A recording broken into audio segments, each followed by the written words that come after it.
എല്ലാവർക്കും നമസ്കാരം. ഞാനിന്ന് ഇടുക്കി ജില്ലയിലെ ശീതകാല പച്ചക്കറികളുടെ പഴവർഗ്ഗങ്ങളുടെ കലവറയായ കാന്തല്ലൂരിലാണ്. കാന്തല്ലൂരിലേക്ക് എത്തുമ്പോൾ ഇവിടെ ഏറ്റവും കൂടുതൽ ആപ്പിൾ ഉൾപ്പെടെയുള്ള പഴങ്ങൾ ഉത്പാദിപ്പിക്കുന്ന ചീനി ഗാർഡൻസിലാണ് എത്തിയിട്ടുള്ളത്. ചേട്ടാ നമസ്കാരം. നമസ്കാരം. അങ്ങയുടെ പേര്? എന്റെ പേര് പരമേശ്വരൻ എന്നാണ്. ഈ ചീനി ഹിൽസ് എന്ന് പറഞ്ഞ് കുള്ള സാർ KCB ഒരു എഞ്ചിനീയർ ആണ്. അപ്പൊ ഇവിടെ വന്നിട്ട് സാധാരണ ആപ്പിൾ ഇവിടെ വിളയാറില്ല. കൃഷിഭവനിൽ നിന്ന് കുറെ ആപ്പിൾ തൈകളൊക്കെ തന്നായിരുന്നു, അത് വിജയിച്ചു. അത് കഴിഞ്ഞപ്പോ സാറ് വിമാഞ്ചലിൽ നിന്ന് തൈകളൊക്കെ കൊണ്ടുവച്ച് ഇവിടെ ഒരു 400 മരങ്ങളോളം ഉണ്ട്. ഈ വർഷം ഒരു 1000-1500 കിലോയ്ക്കുള്ള ആപ്പിൾ വിളവെടുത്തു. അപ്പൊ CT കുരുവിള സാറിന്റെ തോട്ടമാണ് അല്ലേ? ഇത് CT കുരുവിള സാറിന്റെ തോട്ടമാണ്. ഇപ്പൊ നമ്മൾ കാണുന്നത് അവക്കാഡോ അല്ലേ? ഇത് അവക്കാഡോ. ഇത് എത്ര നാളായിട്ടുണ്ട് പരമേശ്വരൻ ചേട്ടാ? ഇത് വന്ന് വെച്ചിട്ട് ഇപ്പോ മാർച്ചിൽ തുടങ്ങിയതാണ് പൂക്കൾ എടുക്കാൻ വേണ്ടി. ഇപ്പൊ സീസൺ വിളവെടുപ്പ് സമയമാണ്. ഓ ശരി. എത്ര അവക്കാഡോ ഉണ്ട് ഇവിടെ? ഇവിടെ വന്നിട്ട് ഒരു 10-200-300 മരം അവക്കാഡോ ഉണ്ട്. ഇത് ഒരെണ്ണം എന്തോരം ഉണ്ടാവും തൂക്കം? ഇത് വന്നിട്ട് തൂക്കം വന്നിട്ട് ഒരെണ്ണം 1/2 കിലോ 3/4 കിലോ വരെ തൂക്കമുള്ള അവക്കാഡോ ഉണ്ട്. Average 1/2 kilo. ഇത് അവക്കാഡോ എത്ര നാൾ കഴിഞ്ഞപ്പോ കായ്ച്ചു തുടങ്ങി?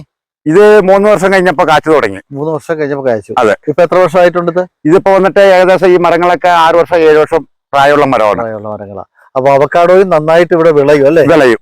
എന്തൊക്കെയാണ് ഇതിന് വളം കൊടുക്കേണ്ടത്? ഇതിന്റെ വളം വന്നിട്ട് ഒന്നും തന്നെ ഇല്ല. ഇവിടെ ഇയർക്കയാണ്. ഓർഗാനിക് വളം വന്നിട്ട് മറ്റേ പാളയത്തോടം പഴം, ചാണാപ്പൊടി, മാടിന്റെ മൂത്രം, ഇതൊക്കെ വെച്ച് മാടിന്റെ മൂലം പാളയത്തോടം പഴം ശർക്കരയും കൂടെ പുളിപ്പിച്ചിട്ട് അതിന്റെ നീര് ഒരു 3 മാസം കഴിയുമ്പോഴത്തേക്ക് അതെടുത്ത് ചോട്ടിൽ ഒഴിച്ചു കൊടുക്കും. അത് ശരി. അതാണ് ഇതിന്റെ വളം. അപ്പൊ തികച്ചും ഓർഗാനിക് ആണ്. ഓർഗാനിക് ആണ്. വേറെ വളങ്ങളൊന്നും രാജവളങ്ങളൊന്നും ചെയ്യാറില്ല. അത് ശരി. പിന്നെ ഇടയ്ക്ക് ചൂട് ഇളക്കാൻ നേരത്ത് ഇച്ചിരി ചാണാപ്പൊടി ഇട്ട് കൊടുക്കും. ഇത് ആരെ പറിക്കുന്ന ആളുടെ പേര്? പറിക്കുന്ന ഇവിടെ ഒരു ചന്ദ്രു. അതെ. ചന്ദ്രുവിന് അറിയാമോ? ഇതിന്റെ വിളവെടുക്കുന്ന സമയമൊക്കെ അറിയാമോ? ഏകദേശം അറിയാം. ഈ അവക്കാഡോ വന്നിട്ട് സാറേ ഇപ്പൊ വന്നിട്ട് ഇത് വന്നിട്ട് ഒരു 300 ഗ്രാം തൂക്കമുണ്ട്. ഇത് ഒരു 300 ഗ്രാം എന്ന് പറഞ്ഞാൽ ഈ കായ് വലിയ ഇതൊരു വേറൊരു വെറൈറ്റിയാണ്. ചെറിയ കായാണ്. വലിയ കായ് വന്നിട്ട് മുകളിലുണ്ട്. അത് വന്നിട്ട് ആവറേജ് 1/2 കിലോ വീതം വരും. അത് ശരി. അപ്പൊ ഇവിടെ പല ടൈപ്പാണ് അവക്കാഡോ. പല ടൈപ്പാണ്. അതിന്റെ എല്ലാം ഞെടുപ്പിന് ചുവപ്പ് നിറമുണ്ട്. അതെ അതെ. ഇതൊക്കെ ഒരു വെറൈറ്റിയാണ്. അത് ശരി. ഇതൊക്കെ പറിച്ചു തീർന്ന മരങ്ങളാണ്. ഇതൊക്കെ പറിച്ചു തീർന്നു. അതെ. അപ്പൊ മൊത്തം എത്ര അവക്കാഡോ മരങ്ങൾ കായ്ച്ചതുണ്ട് ഇവിടെ? കാച്ച അവക്കാഡോ മരം വന്നിട്ട് ഒരു 50 മരം കാച്ച മരങ്ങളുണ്ട്, മുകളിലും താഴേക്ക് ആയിട്ട്. അത് ശരി. അതെ.